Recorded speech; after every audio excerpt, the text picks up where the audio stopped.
check the description box below for tabs and backing tracks on my website, information about exactly what sound tools I'm using today, how to schedule lessons with me, live streams, and more on Patreon and my courses. It's all on my website.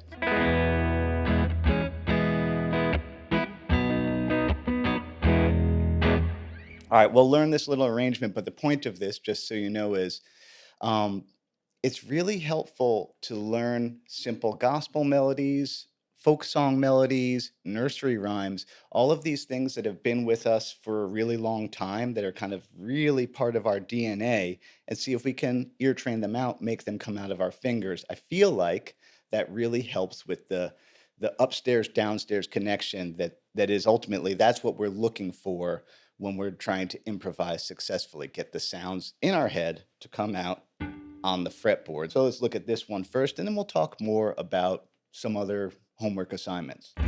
This is in E. All right, so everything's going to be based out of E major. Let's look at the cage shapes for E. This one is interesting. We have our C shape, A shape, and that one. And then we have giant E major pentatonic.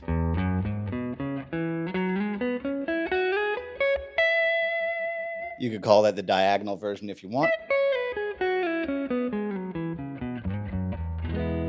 So I'm going to drop in there with, and I'm not going to specifically call these out because I want you to use your ear.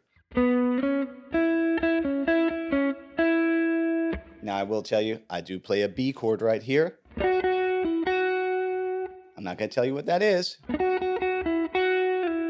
That's the next phrase, and this is neat. I will tell you about this. Because that is me sneaking in some sixths. I will give that away. That's 9 and 9. Thinking about that chord, little grace note from that. That's the second of the scale.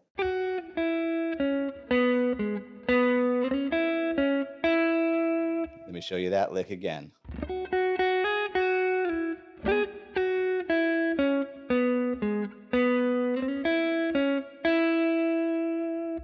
I'm just gonna, nope, not calling them out, not calling them out. I want you to do it. I want you to find those notes for yourself. And then, all right, what is that up there? I will give that one. That's going to that 9th fret on the B string. To get now this B chord here, A chord, then an E chord. That's that part. You know, here's a C-shaped E, and just grabbing that much of it.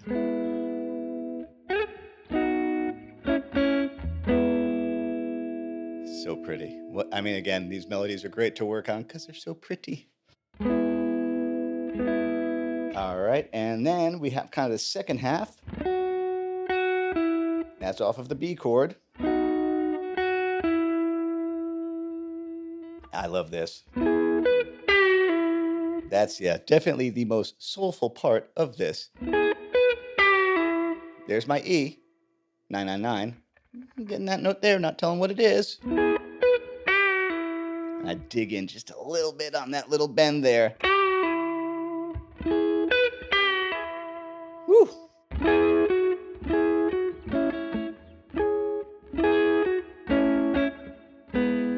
And then we have an A chord. There's an A. But the melody is this 9th fret. Okay, I will tell you this one.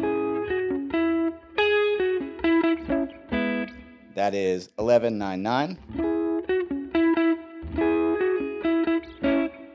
And again, here's that A down here. Let's look at that passage because it's pretty.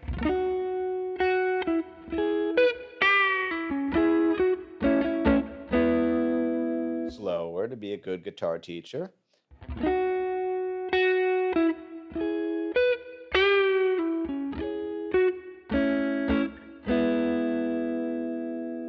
Cool. And then it comes around again.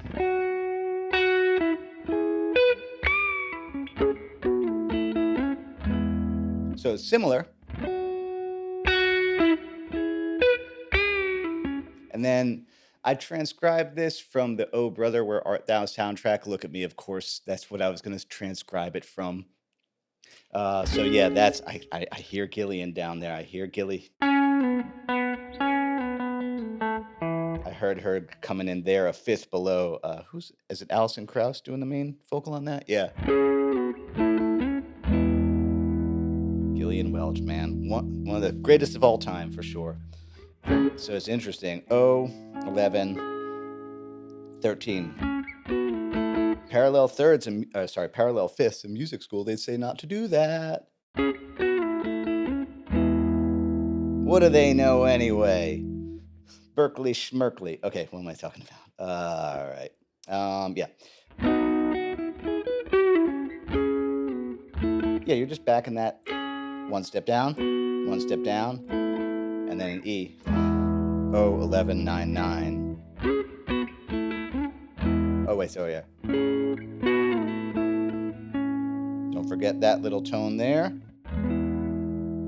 So one more time, the main things I'm thinking about are the giant E major pentatonic scale.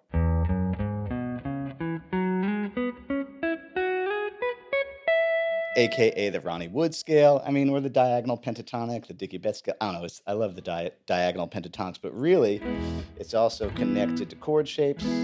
Always remember that, please. That wherever there's a chord, there's a pentatonic scale. Wherever there's a scale, there's a chord. So, that's homework assignment 1. Just play the video over and over, or just use your ears. And the other fun thing about gospel melodies or folk melodies is they're flexible. It's okay if you don't get it 100% right. I say this often.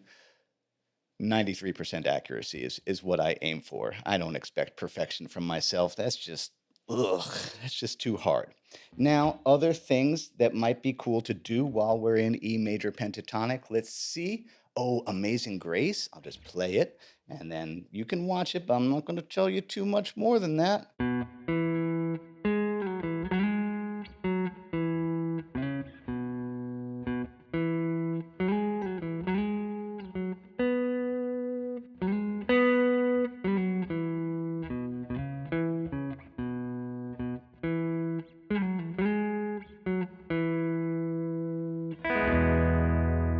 That would be a good one to see if you can dig that one out of your brain. What was it? What would be another fun one? Let's see that if I can just spit out right now. Oh yeah, will the circle be unbroken? Let's do it up here and out of this position of E. Let's see.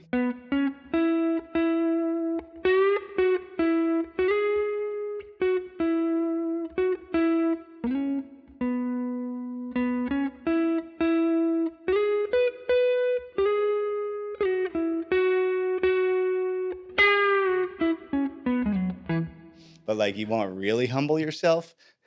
All right, go even simpler. Let's go even. What's the simplest? Mary had a little lamb. Even like yeah, do it. Don't like okay. Well, anyway, let's see. Mary had a little lamb. Same position.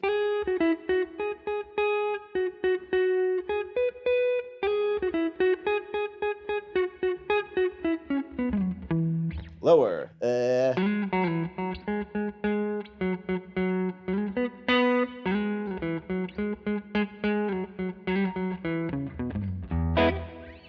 Like humble thyself to play the most simple melodies, because really it's not about hot shot licks. It's about, hey, those sounds that are up here, can I get these sounds that are up here to come out down here? Because to me, that's what good improv is. And like one of my favorite improvisers is Neil Young.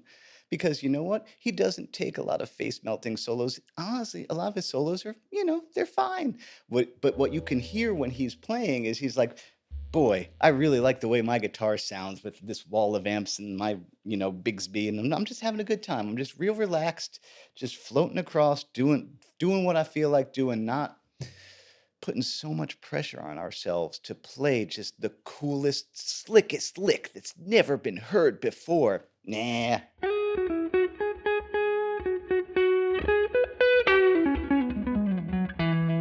That like, yeah, if we just kind of build up that connection And one of the best ways, like I said, is gospel melodies, folk songs, wherever you are in the world, whatever your folk songs are, go back to the stuff from the beginning of your life, the melodies that you can't possibly forget, and see if you can make those happen on the fretboard. I think that will help with the connection in your phrasing. And like noticing the simple melodic structure is obviously very helpful too, to realize like, oh yeah, melodies are actually kind of simple. Now, the observation I did come to when prepping for this lesson was like, oh, a lot of the like nursery melodies, folk melodies, gospel melodies are major pentatonic. The scale we know the best is minor pentatonic. Boom, that's why when it comes time to solo, we're kind of like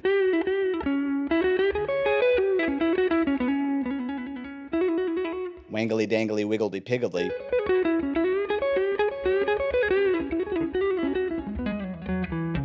Like, it's not really our fault, because those, like, I don't know, there's like Go Down Moses, right?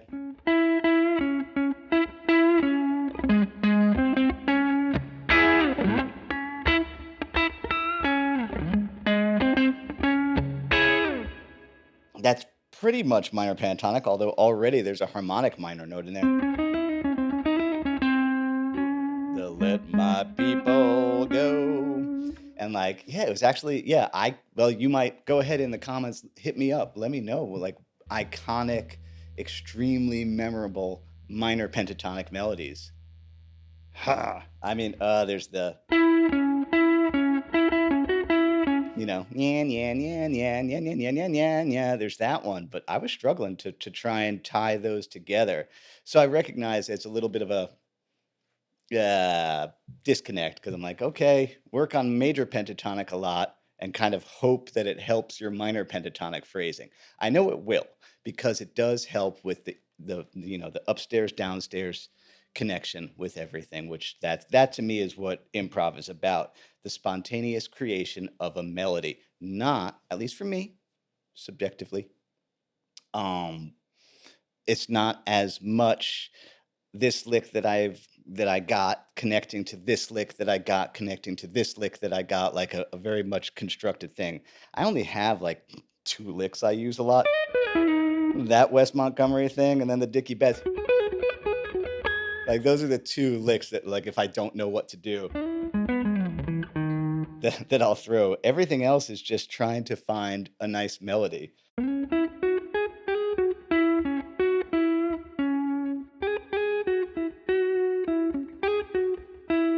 And just kind of listening and connecting and repeating. I hope that helps, genuinely. I really hope it does.